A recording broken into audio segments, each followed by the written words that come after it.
வணக்கம். இது நியூஸ் 8 தமிழ்நாடு செய்திகளை தொகுத்து வழங்குவதற்காக நான் பாலவேல் சக்கரவர்த்தி. செய்திகளை விரிவாக பார்ப்பதற்கு முன்னர் முதலில் தலைப்புச் செய்திகளை பார்க்கலாம்.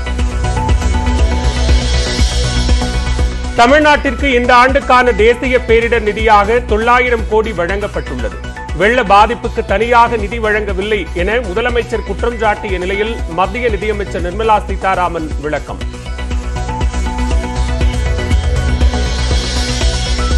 தென் மாவட்டங்களில் அதிக கனமழை குறித்து வானிலை ஆய்வு மையம் உடனுக்குடன் எச்சரித்தது. முதலமைச்சர் மு க ஸ்டாலினின் குற்றச்சாட்டிற்கு நிதியமைச்சர் நிர்மலா சீதாராமன் மறுப்பு.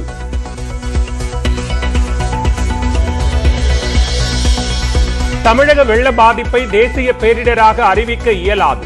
அப்படி ஒரு வழக்கம் மத்திய அரசில் இல்லை என்றும் மத்திய அமைச்சர் நிர்மலா சீதாராமன் விளக்கம்.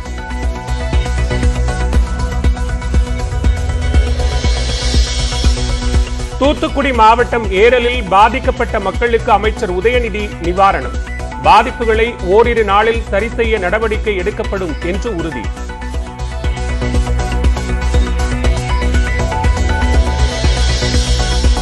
வெள்ளத்தால் பாதிக்கப்பட்ட தூத்துக்குடி அரசு மருத்துவமனையில் அமைச்சர் மா சுப்பிரமணியன் ஆய்வு. மருத்துவ பணிகளுக்காக மதுரை, கன்னியாகுமரியிலிருந்து தூத்துக்குடிக்கு பயிற்சி மருத்துவர்கள் வரவழைக்கப்பட உள்ளதாக தகவல்.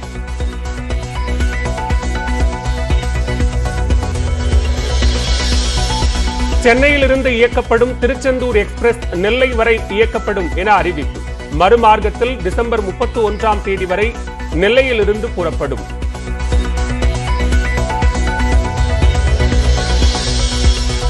திருநெல்வேலியில் வெள்ளத்தால் பாதிக்கப்பட்ட பகுதிகளை பார்வையிட்ட பாமக தலைவர் அன்புமணி.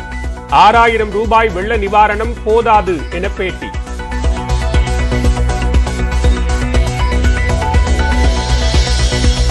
முன்னாள் அமைச்சர் பொன்முடியின் சொத்துக்களை தற்போதைக்கு முடக்க அவசியம் இல்லை என உயர்நீதிமன்றம் தீர்ப்பு. தேவைப்பட்டால் சட்டத்திற்கு உட்பட்டு லஞ்ச ஒழிப்புத்துறை நடவடிக்கை எடுக்கலாம் எனவும் உத்தரவு.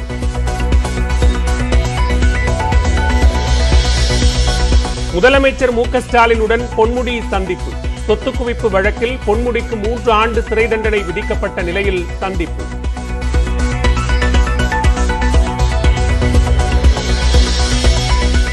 எண்ணூர் ஆதிதிராவிடர் குடியிருப்பில் படிந்த எண்ணெய் கழிவுகள் 18 நாட்களாகியும் இயல்பு நிலை திரும்பவில்லை என வேதனை.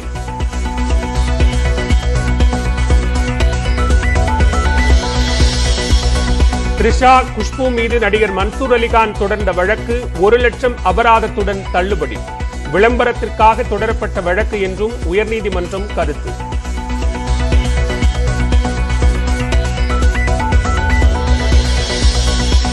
இன்றும் நாளையும் தமிழ்நாட்டின் ஓரிரு இடங்களில் அதிகாலை வேளையில் லேசான பனிமூட்டத்திற்கு வாய்ப்பு.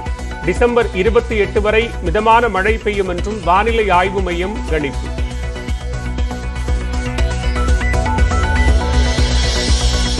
தூத்துக்குடி மாவட்டத்தில் வெள்ளத்தில் சிக்கி கடுமையாக சேதமடைந்துள்ள ஏரல் காவல் நிலையம். முதல் தகவல் அறிக்கைகளும் ஆவணங்களும் சேதம்.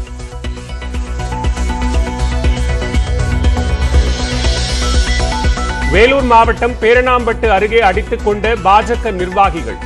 நேற்று முன்தினம் மத்திய அரசின் பரப்புரை வாகனம் வந்தபோது தகராறு.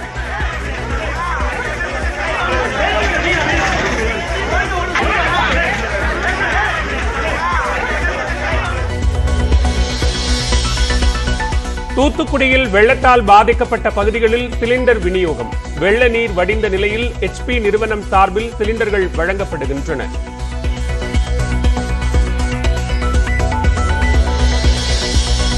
தூத்துக்குடி புதிய பேருந்து நிலையத்திலிருந்து போக்குவரத்து தொடங்கியது. மதுரை, திருச்சி, சேலம், சிவகாசி உள்ளிட்ட ஊர்களுக்கு பேருந்துகள் இயக்கம்.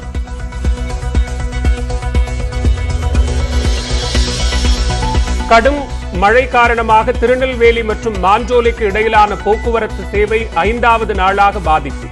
சாலையை செப்பனிடத் தொடங்கிய பேரூராட்சி நிர்வாகம்.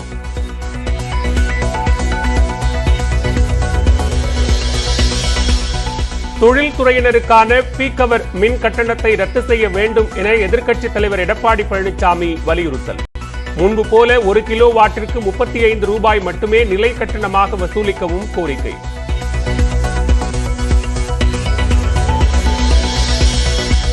நண்பர் என்ற முறையில் ராஜஸ்தானில் பாஜக வேட்பாளரின் தேர்தல் பரப்புரையில் பங்கேற்றதாக ஓய்வு பெற்ற IPS அதிகாரி ஜாங்கிட் விளக்கம்.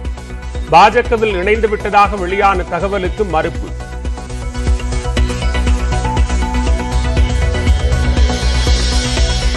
இரண்டாயிரத்தி 21ஆம் ஆண்டில் வேதாரண்யம் தொகுதியில் முன்னாள் அமைச்சர் OS மணியன் வெற்றி பெற்றது செல்லும். திமுக வேட்பாளர் SK வேதரத்தினம் தாக்கல் செய்த வழக்கில் சென்னை உயர்நீதிமன்றம் உத்தரவு.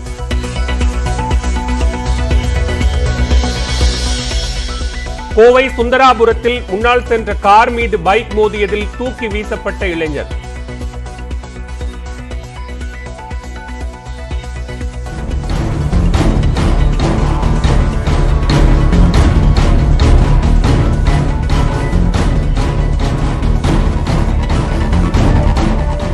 குடிநீர் இணைப்புக்காக போடப்பட்ட பள்ளம் முறையாக செப்பனிடப்படாததே காரணம் என குற்றச்சாட்டு.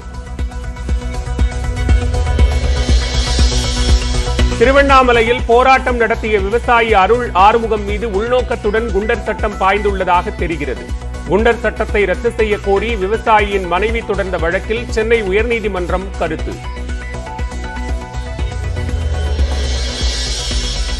146 MPக்கள் சஸ்பெண்ட் செய்யப்பட்டதை கண்டித்து டெல்லி ஜந்தர் மந்தரில் இந்தியா கூட்டணி கட்சிகள் போராட்டம்.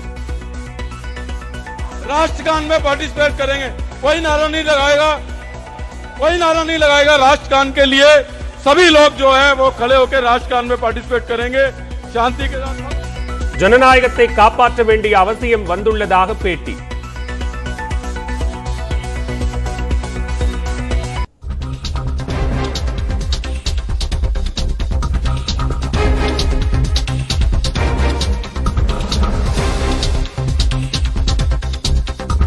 தற்போதைய அண்மை செய்தியை பார்த்துக் கொண்டிருக்கிறோம். தமிழகத்திற்கு 2976 கோடி ரூபாய் வரி பகிர்வு செய்யப்பட்டிருப்பதாக மத்திய அரசு அறிவித்திருக்கிறது. பண்டிகை காலம் நெருங்கி வருவதையொட்டி முன்கூட்டியே வரி பகிர்வை தமிழகத்திற்கு அளித்திருப்பதாக தற்போது மத்திய அரசு அறிவித்திருக்கிறது. தொடர்பான கூடுதல் விவரங்களோடு இணைகிறார் எமது டெல்லி செய்தியாளர் சுசித்ரா. விவரங்களை பதிவு செய்யலாம்.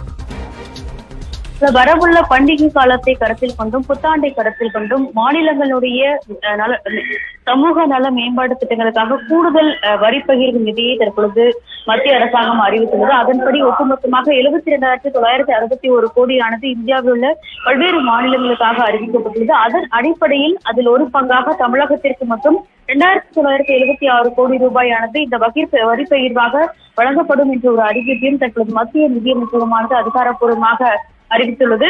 குறிப்பாக இந்த தவணை என்பது வரும் 2024ஆம் ஆண்டு ஜனவரி மாதம் மாநிலங்களுக்கு செலுத்த வேண்டிய வரி பகிர்வு தவணை மற்றும் ஏற்கனவே கடந்த 2023 டிசம்பர் 11ஆம் தேதி வழங்கப்பட்ட வரி பகிர்வுடன் கூடுதலான நிதியாக பார்க்கப்படுகிறது. அதன் அடிப்படையில் தமிழகத்திற்கு 2,976 கோடி ரூபாயும் ஒட்டுமொத்தமாக இந்தியாவில் உள்ள பல்வேறு மாநிலங்களுக்கு சுமார் 72,961 கோடி ரூபாயும் விடுவிக்கப்பட்டுள்ளதாக மத்திய நிதியமைச்சகம் அதிகாரப்பூர்வமான ஒரு அறிவிப்பை தற்போது வெளியிட்டுள்ளது. பாலா, நன்றி சுசித்ரா, விரிவான விவரங்களுக்கு.